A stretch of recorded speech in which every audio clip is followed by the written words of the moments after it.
Sebuah niat yang baik yang diberikan dengan sukarela tanpa paksaan adalah hal yang sangat berharga dan sungguh langka di zaman yang sangat egois saat ini. Terlebih jika hal itu dilakukan tidak hanya untuk orang yang disayangi, dikasihi, atau yang dicintai saja, tapi juga untuk semua orang tanpa terkecuali siapapun itu.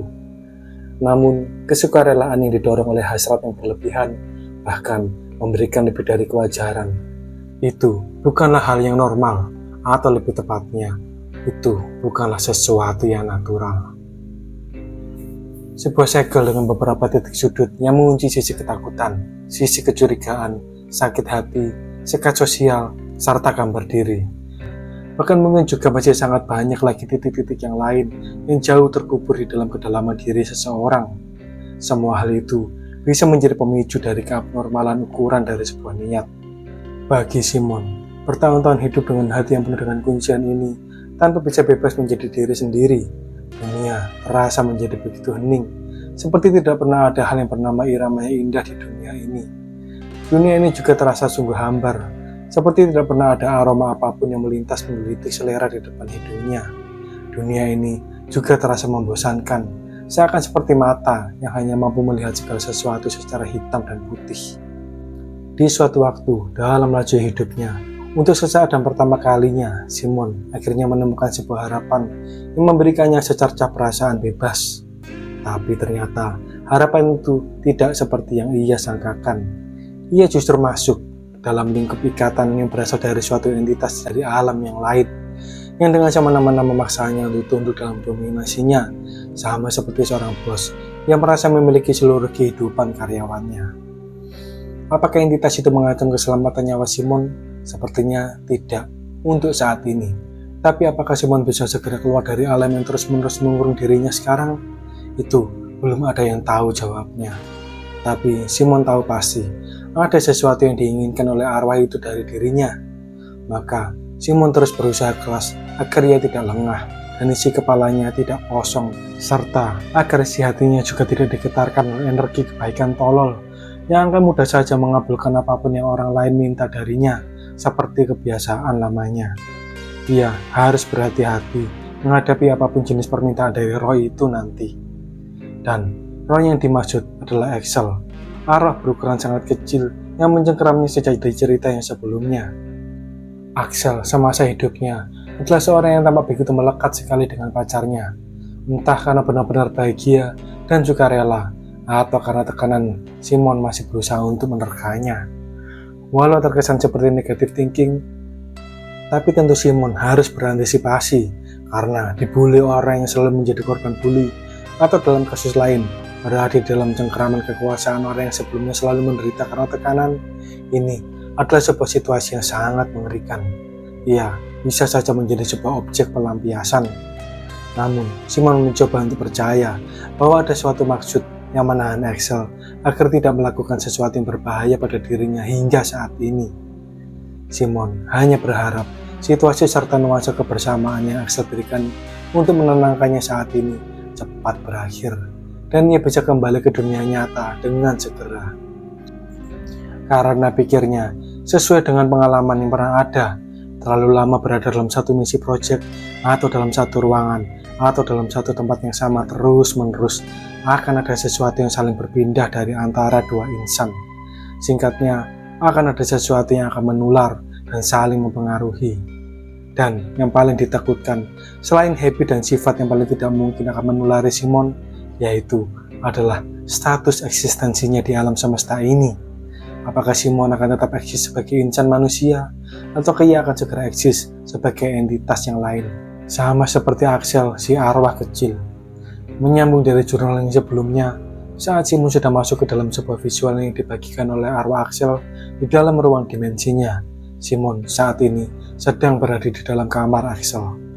Tanpa ia tahu apa yang akan terjadi selanjutnya, ia hanya tetap berusaha sebisa mungkin menganalisa semua yang ada di sekitarnya sebaik-baiknya untuk menyisir, sekalipun itu kemungkinan yang sangat kecil, yaitu sebuah petunjuk bagaimana caranya ia bisa keluar dari situasi ini secara mandiri tanpa melalui belas kasihan Axel.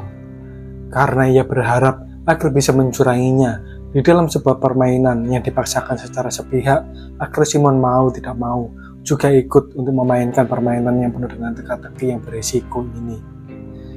Tanpa basa-basi sebelumnya, berawal dari sebuah visual yang buram, perlahan gambaran wajah seorang pria tua yang sangat detail muncul dan menetap lama di dalam pikiran Simon. Wajah pria tua itu terlihat berada dalam sebuah bingkai foto yang biasa berada di atas meja di depan peti jenazah pada sebuah acara persemayaman, atau berada di atas meja altar penghormatan bagi seseorang yang sudah meninggal. Penglihatan wajah pria tua itu lalu disusul dengan sebuah suara yang berdengung keras di dalam kepala Simon yang berkata, "Segera." Walaupun sangat bernuansa genting, penglihatan dan pendengaran yang Simon terima masih tidak cukup mampu untuk mempengaruhinya untuk juga ikut merasa genting atau juga merasa penasaran bahwa ia harus merasa genting karena hal apa. Karena Simon sudah terlalu sering termakan oleh berbagai kalimat clickbait serupa di sepanjang pengalaman hidupnya. Maka hal itu hanya seperti sebuah kata-kata yang berlalu begitu saja di benaknya yang sudah sangat kokoh saat ini. Terlebih, saat ini Simon masih lebih peduli terhadap peluang dari keselamatan dirinya sendiri. Karena juga ia masih ada dalam kekuasaan perasaan terkejut yang masih belum hilang, serta juga rasa tegang yang masih tampak tebal menyelimuti hatinya. Simon belum siap untuk menampung informasi dari pihak yang lain yang terkesan egois yang datang dengan tuntutannya sendiri di tengah situasi Simon yang masih jauh dari kata stabil. Simon sengaja mengabaikannya beberapa saat. Ia masa bodoh dan menutup kedua mata, menghirup nafas yang panjang dan mengembuskannya perlahan. Dan penglihatan wajah pria tua serta suara di dalam kepalanya pun sepertinya sudah tidak muncul lagi. Kedua bahu Simon terjatuh lebih rileks dari sebelumnya. Suara itu pasti milik Axel, pikirnya. Dalam hati Simon sedikit was-was. Apakah arwah Axel yang sepertinya bisa melakukan sesuatu yang mengerikan akan marah atas sikapnya ini? Karena tahu ia sedang sendirian, sehingga tidak akan ada seorang pun yang akan menuduhnya si paling drama dan overacting, Simon menunduk dan menggelengkan kepalanya sendiri. Dan ia pun mulai berkata-kata, tapi, lagi pula, aku tidak bisa melakukan apa saat ini. Teriakan lantang Simon memecah seluruh keheningan yang ada di sekitarnya. Berkat itu, Simon pun merasa sedikit lega. Sekarang di ruangan ini atau di dalam rumah asing ini dipenuhi rasa ingin tahu. Simon menggerakkan kakinya dan mencoba melangkah menuju ruangan yang lain. Tapi langkah kakinya tampaknya memiliki kehendaknya sendiri. Ia bermaksud berjalan menuju pintu, tapi kakinya justru berjalan menuju jendela dan tubuhnya bergerak sendiri mengintip keluar untuk melihat apa yang ada di sana. Rasa bingung Simon tertunda oleh apa yang sedang ia lihat. Di teras rumah, tampak seorang pria tua yang sudah diceritakan di video sebelumnya. Pria ini bukan orang yang tadi muncul di penglihatan Simon. Walau sekilas wajahnya mirip, tapi Simon yakin mereka orang yang berbeda.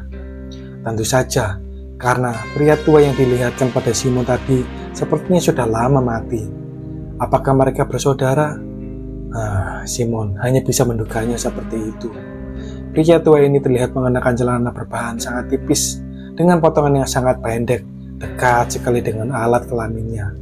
Serta ia juga mengenakan sebuah kaos dalam berwarna putih yang juga sangat tipis, yang sudah tampak lapuk, serta sebuah kacamata tebal yang akan menggantung di atas hidungnya. Suatu penampilan yang sudah sangat khas sekali dan sedikit menyebalkan. Tubuh dan kaosnya basah oleh keringat saat dia selalu gagal menghidupkan engkol motor tuanya. Rupanya ini sumber suara hentakan berulang yang Simon dengarkan saat ia pertama kali berada di kamar ini atau di dalam ruang dimensi ini. Mulut pria tua itu tampak mengutuki Axel karena ia yakin Axel lah yang selalu berbuat buruk dengan melakukan sesuatu yang merusak motornya. Entah dari mana keyakinan itu. Apakah ia melihatnya dengan mata kepalanya sendiri saat Axel mensabotase motor tuanya? Simon hanya bisa sekedarnya menanyakan hal itu di dalam hati. Tiba-tiba, Simon merasakan rasa sedih dan iba yang mengalir di dalam hatinya dengan sangat kuat. Emosi apa ini? Kenapa emosi ini bisa tiba-tiba muncul di dalam diriku? Lama, Simon merenung, mencari benang merah, serta sebuah asal-usul. Apakah ini emosi yang berasal dari ingatan Axel atas momen ini? Tanyanya akhirnya. Karena walau tidak dominan, Simon masih bisa merasakan sekat yang bergetar putus-putus antara emosi miliknya sendiri dengan emosi asing lain yang mengalir di hatinya. Sempat muncul juga dorongan perasaan di dalam diri Simon untuk melakukan sesuatu yang membantu. Namun, tak lama, rasa peduli itu mendadak dirusak oleh sebuah emosi kebencian yang menyeruak dengan sangat kasar, yang semakin besar dan semakin besar, hingga menjadi sebuah emosi yang sangat pahit yang memenuhi seluruh diri Simon, mengalahkan getaran emosi milik dirinya sendiri. Tunggu, ini aneh. Jelas ini bukan emosi asli milikku. Kalau ini emosi dan pikiran Axel, rasanya sulit buatku untuk bisa mengerti bagaimana bisa emosinya juga mengalir di dalam diriku secara sekaligus dan juga secara bersamaan, berbaur, berdampingan dengan jalan pikiran, kesadaran, serta emosi diriku sendiri. Kedua mata Simon terbelalak penuh rasa tidak percaya saat ia meresapi pertanyaannya sendiri di dalam hati. Lalu Simon dikejutkan lagi karena mulutnya sekarang bergerak, bergumam sendiri tanpa perintah atau kehendaknya sebelumnya.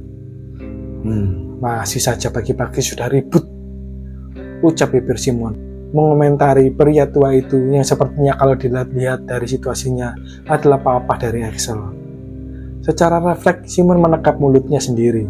Kemudian Simon tertegun dan sigap mengetes gerakan tangannya naik dan turun berkali-kali karena ia yakin tadi tubuhnya sangat kaku, tidak bisa bergerak sesuai dengan kehendaknya, dan sekarang tiba-tiba ia sudah bisa lagi menggerakkannya sesuai dengan kehendaknya sendiri. Tapi di titik ini Simon juga sadar dan ia merasa kalau ada sesuatu yang mengganjal. Papa Axel tadi sangat yakin kalau Axel yang selalu merusak motornya, tapi ia tadi juga merasakan rasa iba serta kesedihan dari dalam emosi Axel. Rasanya seperti ada sesuatu yang tidak sinkron dalam hal ini. Saat sedang seru memikirkan hal tersebut, Simon lagi-lagi terkejut. Kedua kakinya sekarang berjalan sendiri dengan langkah pasti melewati sebuah ruangan lalu menuju ke dalam satu ruangan lagi, kamar mandi. Simon hanya bisa melongo seperti sapi yang ditarik berjalan menuju ke suatu tempat yang di luar kehendaknya. Perlahan, ia bisa mulai mengerti dan memahami bahwa secara khusus hanya di dalam ruangan dimensi milik Axel ini ada saat-saat ia bisa menggerakkan tubuhnya sesuai keinginannya sendiri, tapi ada juga saat-saat di mana tubuhnya seperti dipinjam dalam tanda kutip oleh Axel. Seperti tadi, saat tubuhnya menengok keluar jendela sendiri dan juga saat perasaan dalam dirinya dialiri oleh emosi asing milik Axel. Simon manggut-manggut sendiri, memaksa otaknya untuk lebih cepat beradaptasi dengan pemahaman yang baru ini, walau sekedar terkaan.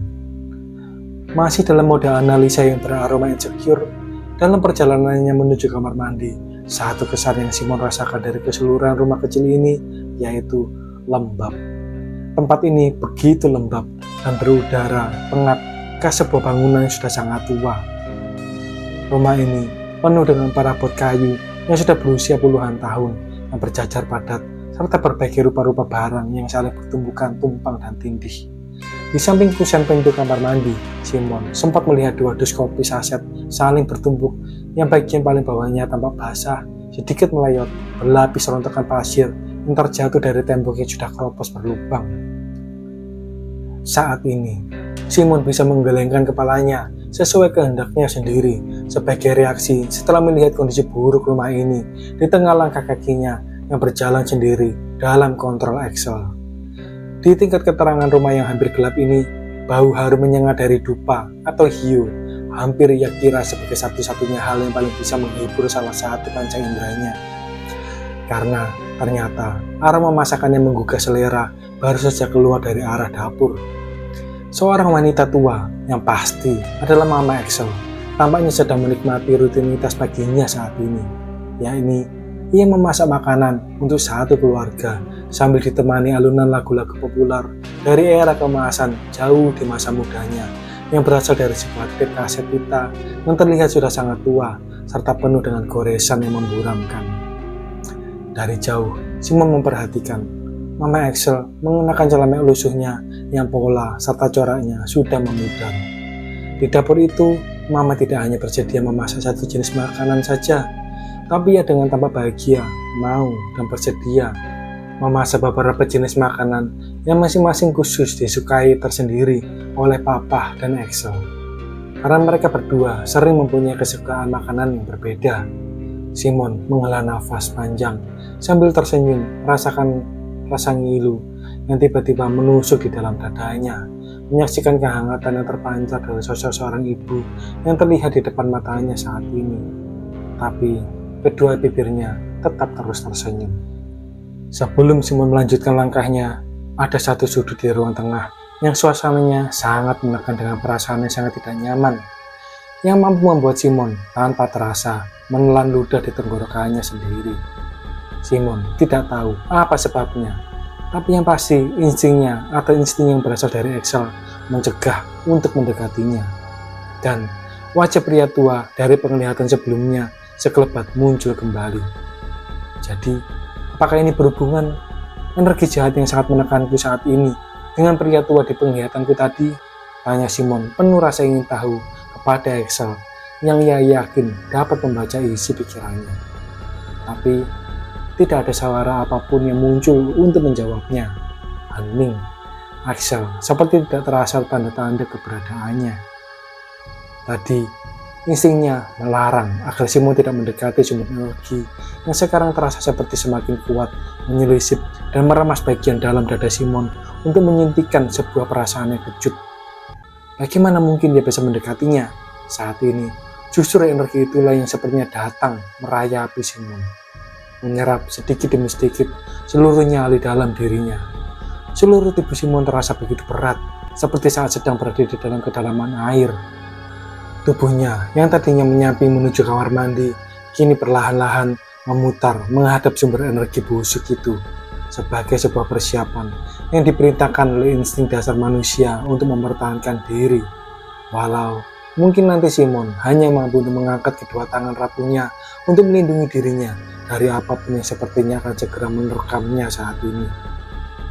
Setiap detik berlalu, gelombang energi jahat yang datang terasa semakin kuat, membawa rasa yang sangat tidak nyaman, muak, jengah, gerah, serta mual.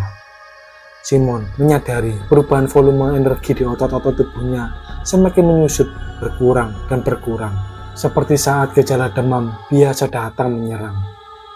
Ia jadi semakin lemah, dan semakin lemas. Simon tidak mampu berdiri dengan tegak lagi. Sebentar lagi lututnya akan jatuh dan ia akan ambruk. Tapi menuju kondisi yang lebih fatal lagi. Perlahan Simon melihat gerakan dari sesuatu yang bergerak lambat dari kegelapan di balik plafon yang sedikit terbuka itu. Haha, sambil terus bertatapan mata, Simon tertawa dalam hati. Jadi, ia akan mati di sini. Inikah rencana busuk Axel yang sebenarnya? Bahwa Axel sebenarnya ingin mengkhianatinya. Jadi, Axel mempertemukan ia dengan arwah misterius itu yang kemudian sebentar lagi akan menelannya. Kini jenis makhluk apapun itu dengan seluruh energi intimidasinya, dia sudah berhasil merenggut seluruh harapan serta semangat untuk tetap hidup Simon. Simon pasrah. Kedua lututnya semakin menekuk mendekati tekel coklat yang tampak retak di bawah kakinya. Namun seperti tersihir, Simon merasakan seperti seluruh tubuhnya tersengat oleh suatu aliran listrik yang bertegangan sangat tinggi, namun tidak terasa menyakitkan.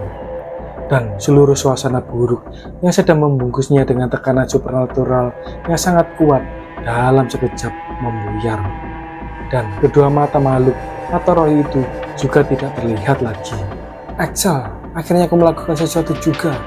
Aku kira kau sudah pergi jauh karena lebih dulu ketakutan menghadapi sosok di balik plafon itu, kata Simon dengan bahagia. Aman. Sebuah kata muncul di dalam kepala Simon, berdengung dengan nuansa yang sangat menenangkan serta melegakan. Simon mengembuskan nafas dalam-dalam untuk membuang sisa kengerian yang bagaimanapun juga tetap tidak bisa terbuang seluruhnya. Pamanku, pamanku, pamanku, paman. Sebuah suara muncul kembali, yang kemudian disusul dengan kalimat yang lain. Aku butuh kunci itu. Aku ingin kunci jenazah di rumah ini. Jadi, sepertinya Axel sengaja membiarkan agar aku berhadapan dan mengenali seperti apa sosok arwah dari pamannya. Serta ternyata, sepertinya inilah permintaan dari Axel yang akhirnya aku terima juga, pikir Simon dalam hati. Tapi, mengingat Simon sudah membuangnya ke sungai seperti di video yang sebelumnya, membuat Simon ingin berkata jujur kepada Axel tentang kunci itu. Tapi, kata-katanya dipotong oleh kalimat Axel yang berikutnya, yaitu, pamanku sudah terlalu banyak berulah, kata Axel. Lalu Simon melihat sebuah visual perlahan-lahan muncul di dalam benaknya. Dari yang ditampilkan, Simon sangat tahu kalau kedua anak laki-laki yang ia lihat saat ini adalah papa dan paman Axel semasa kecil. Adegan demi adegan muncul bergantian. Mereka berdua selalu tidak akur, saling iri, saling berebut sesuatu hingga mereka dewasa. Tapi yang paling berambisi dan yang paling berhati busuk adalah paman Axel yang usianya lebih tua. Suatu ketika paman Axel iri dengan rumah yang dimiliki oleh papa dan merancang berbagai akal licik untuk merebut rumah itu. Tapi ia tidak pernah berhasil hingga sampai ajal menjemputnya. Sekarang, setelah menjadi arwah yang bergentayangan, paman Axel masih saja dibakar oleh ambisinya untuk memiliki rumah itu dan berniat mengosongkan rumah itu dari seluruh penghuninya hingga ia sendiri yang bisa menjadi penunggu yang berdiam di rumah itu. Selama ini, ia selalu memecah belah hubungan antar keluarga Axel, berharap satu persatu dari mereka akan tidak betah dan pergi keluar rumah itu. Ia juga selalu berusaha mengusir setiap tamu yang berkunjung hingga mereka semua lari ketakutan. Hingga akhirnya, gosip yang kurang sedap tentang keluarga Axel juga tentang rumah mereka tersebar kemana-mana. Karena itu, Axel ingin agar kunci abunya bisa berada di rumah ini untuk menjaga dan mengusir balik arwah pamannya yang tidak pernah berhenti untuk mengganggu. Simon, setelah mendengar dan melihat visual yang diberikan oleh Axel, jadi tidak bisa berterus terang tentang status dari keberadaan kunci tersebut. Simon hanya bisa terdiam, dan langkah kakinya juga tidak bergerak dengan sendirinya lagi. Tapi Simon dengan sukarela tetap mencoba melanjutkan tujuan langkahnya yang sebelumnya, karena ia juga tidak tahu harus berbuat apa di situasi yang sangat canggung saat ini. Setibanya di depan kaca kamar mandi, Simon sangat terperangah dan matanya terbelalak dengan penampilan dirinya. Wajah, bentuk rambut, dan seluruh tubuh Simon bukanlah dirinya, tapi adalah diri dari Axel seluruhnya. Masih dengan rasa tidak percaya, Simon sangat yakin matanya saat ini seharusnya melotot dengan sangat lebar. Tapi tampilan di cermin justru sorot mata Axel yang tampak sendu. Simon mencoba mengangkat tangan untuk meraba wajahnya, tapi tangannya justru meraih sikat dan pasta gigi. Simon saat ini sedang tidak bisa lagi menggerakkan tubuhnya sesuai dengan kehendaknya sendiri seperti tadi. Jadi, jangan-jangan, rupanya begitu. Saat ini, aku hanya menumpang, merasuk, atau berdiam sementara di dalam tubuh Axel selagi ia menunjukkan semuanya ini. Semua yang pernah terjadi di hidupnya. Jadi, saat ini adalah waktu sebelum Axel meninggal. Tapi, dengan sesekali aku bisa menggerakkan tubuh ini sesuai dengan kehendakku sendiri, aku jadi seperti saling berbagi raga dengan Axel. Mungkin, selama kehendakku tidak berpengaruh untuk merubah riwayat hidup yang sudah terjadi, kehendakku masih bisa diperbolehkan untuk terjadi. Simon tampak sibuk dengan runtutan teori yang saling sambung-menyambung berdasarkan titik-titik pemahaman yang sudah tersimpan di dalam pikirannya. Atau, otak Simon kembali berteori. Atau semuanya, seluruh kehendakku itu bisa diperbolehkan untuk kulakukan, karena apapun yang aku lakukan tetap tidak akan mempengaruhi kondisi akhir dari pemilik kisah hidup ini, yaitu kematian dari seseorang yang kenangan hidupnya sedang aku saksikan saat ini. Rasa sedih serta rasa empati Simon bangkit, tersentuh, dan mengalir keluar.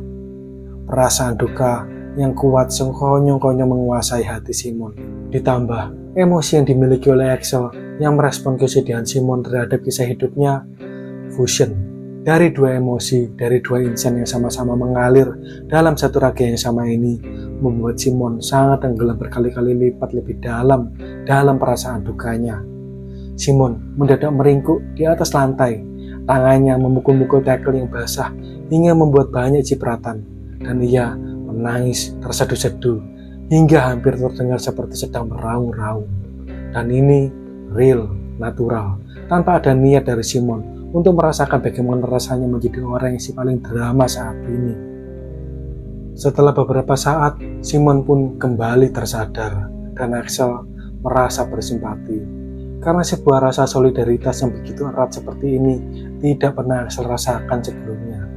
Bahkan dengan kakak kandungnya sendiri, yaitu Rayhan. Yang ada, Axel dan Rayhan seperti mengulang kisah yang sama dari hubungan papa dan pamannya di masa muda mereka. Axel dan Rayhan tidak begitu akrab. Terlebih Rayhan selalu merasa Axel sebagai kompetitornya dalam segala hal di keluarga itu.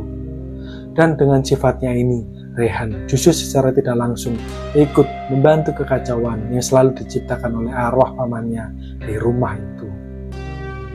Seperti saat ini, ketika Simon sudah keluar dari kamar mandi dengan badan yang agak kuyup dan duduk di ruang tamu, suara pertengkaran papa dengan Rayhan melalui telepon sampai bisa terdengar keluar rumah.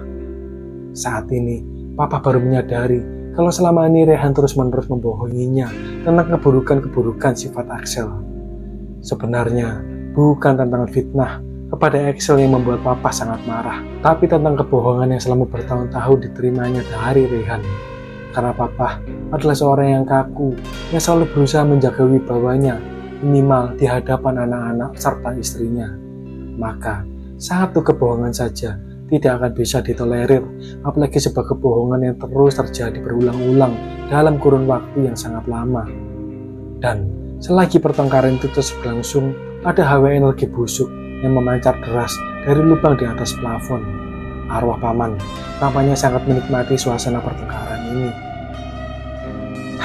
Dalam dirinya, Simon bisa merasakan emosi Axel yang terasa sangat perih. Akhirnya, ia tahu alasan dari sikap papa yang selalu kejam, kasar, serta dingin kepadanya selama ini. Jadi, semuanya gara-gara Rayhan. Kedua kepalan tangan Simon menggenggam dengan sangat erat, penuh amarah karena kontrol Axel. Hanya mama yang selama ini tidak pernah termakan hasutan dari kakaknya, dan sebaliknya malah terus-menerus berusaha mendamaikan dirinya dengan papa, walaupun hal itu tidak pernah berhasil.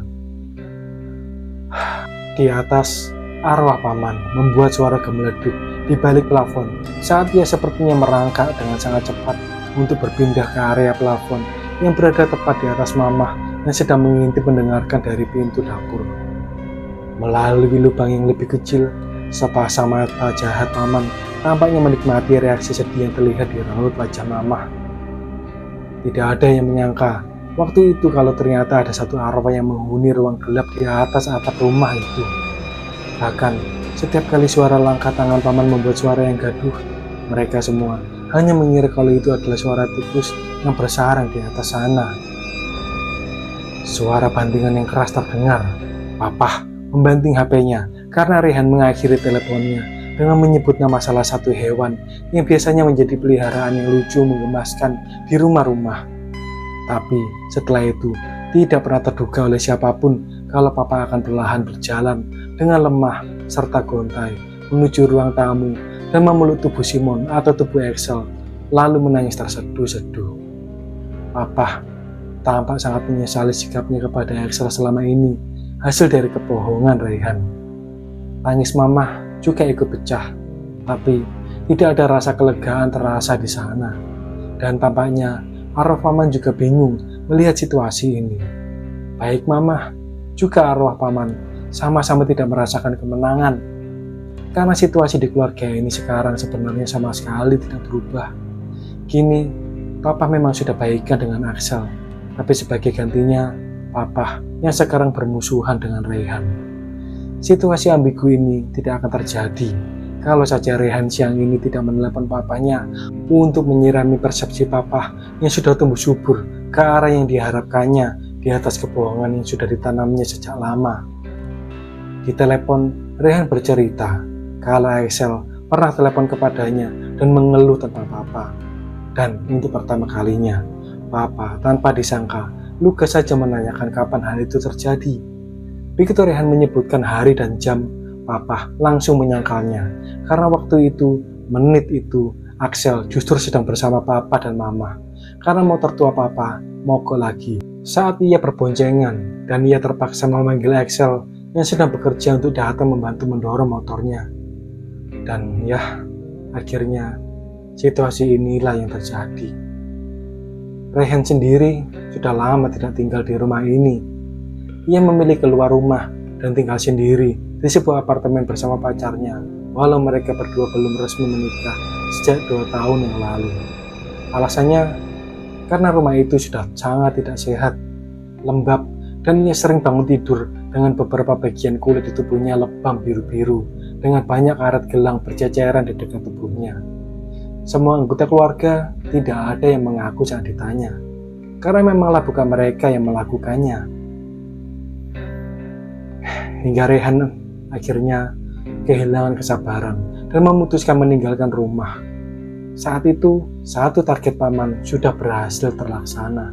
Tapi masih ada 3 orang lagi yang masih berdiam di rumah itu yang harus arwah paman usir atau lenyapkan. Dan sifat Rehan yang licik sama seperti dirinya sangat memudahkannya untuk digunakan sebagai alat untuk memanipulasi hubungan buruk antara papa dan Axel. Dan hal itu juga tampaknya berhasil. Hanya tinggal waktunya saja Axel mencapai titik didih dari kepahitan emosinya dan menyusul keputusan Rehan untuk juga pergi meninggalkan rumah.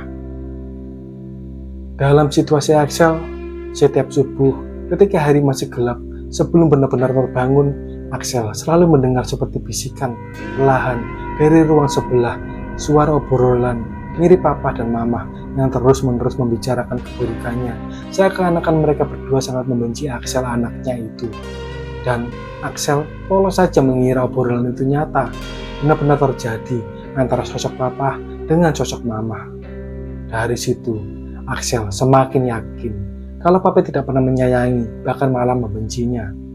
Tapi Axel merasakan keanehan dalam diri mama, karena setelah ia benar-benar sudah terbangun terjaga, perangai mama berbeda total dengan yang Axel rasakan ketika ia mendengar suara-suara obrolan itu. Wajah mama selalu lembut, terbiasa senyum, selalu bicara dengan suara yang pelan, tidak pernah membentak, dan ia jarang sekali mengeluh. Di situasi yang lain, giliran hubungan papa dan mama yang sedang dirusak oleh arwah paman. Papa sering menegur mama karena papa melihat sosok mama dalam kegelapan sering mengambil uang simpanannya secara sembunyi-sembunyi. Tapi setiap menerima tuduhan itu, mama selalu diam, tidak menyangkal atau membela diri. Mama hanya tersenyum dengan teduh, seperti hal itu memang sudah rutin serta terbiasa. Dan saat gantian mama yang melihat sosok mirip papa yang juga berusaha mengambil kembali uang simpanannya, mama juga tetap diam dengan tenang. Tidak peduli apakah sosok yang mirip papa itu benar-benar berhasil menemukan uangnya atau tidak. Mama sama sekali tidak mempan dihujani oleh berbagai rencana busuk dari arwah paman. Malah setiap malam sebelum tidur, mama selalu membuatkan camilan yang tanpa berbahan baku lumayan istimewa, serta secara teh hangat untuk papa dan menemani papa berdua menonton TV seperti tidak ada apapun yang terjadi. Dan hal itu selalu berhasil membuat papa melupakan apa yang sudah terjadi serta memadamkan semua amarah di dalam hati papa. Dalam riwayat panjang keluarga itu, mama bagaikan seorang MVP yang paling berjasa untuk mempertahankan keutuhan keluarganya semaksimal mungkin hingga saat ini. Sungguh banyak sekali masalah yang telah diperbuat oleh paman dalam keluarga itu. Benar-benar banyak sekali. Lewat semuanya ini, Simon sadar kalau arwah Axel memang sangat membutuhkan bantuannya. Simon tanpa berpikir, lalu bagaimana caraku meletakkan guci itu ke dalam rumahmu? Masa aku harus membobolnya? Ya udah, entahlah. Akan kucari tahu nanti caranya. Gerutu Simon yang sepertinya lagi-lagi sudah rela bersedia mengabulkan sebuah permintaan, tak peduli sesulit apapun itu bentuknya. Dan sebelum kisah keluarga ini berakhir, Asa menambahkan satu detail cerita lagi kepada Simon. Ia menunjukkan betapa sikap papa sudah jauh berubah dari sebelumnya. Dari sering membelikan kue basah yang dibelinya dari pasar dadakan di dekat rumah, hingga diam-diam mencucikan motor Axel yang kotor setelah habis kehujanan.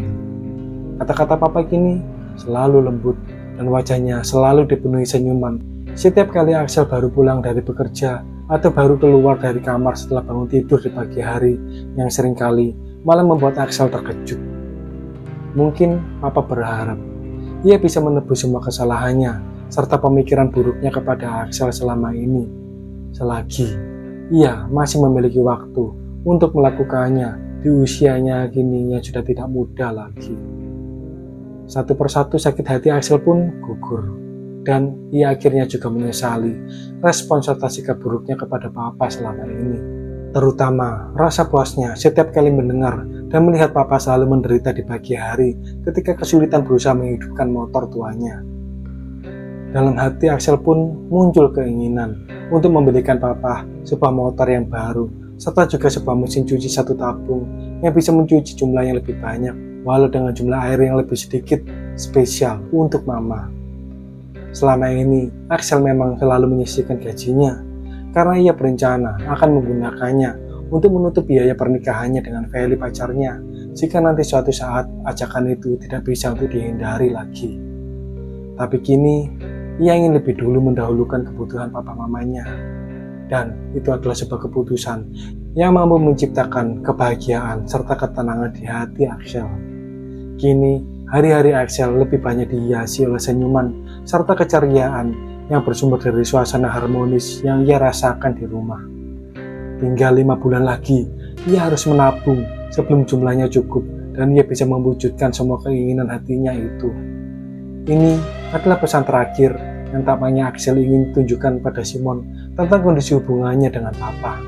Karena tak lama, penglihatan Simon perlahan-lahan memudar dan menunjukkan sebuah situasi serta tempat yang lain, yaitu Simon tiba-tiba sedang mengendarai motor milik Axel menuju ke rumah Feli pacarnya. Gambaran sosok Feli yang terlihat cantik dan manis muncul di dalam pikiran Simon sebagai perkenalan oleh Axel. Jadi, kira-kira permintaan apa lagi yang arwah Axel ingin agar Simon lakukan sehubungan dengan Feli pacarnya ini? Simon sama sekali tidak punya jawaban. Ia hanya pasrah saja, mengikuti alur yang terus bergerak maju, semakin dekat dan semakin dekat menuju kepada sosok Feli yang mungkin saja sudah menunggu di rumahnya dengan penampilan yang cantik jelita. Bersambung.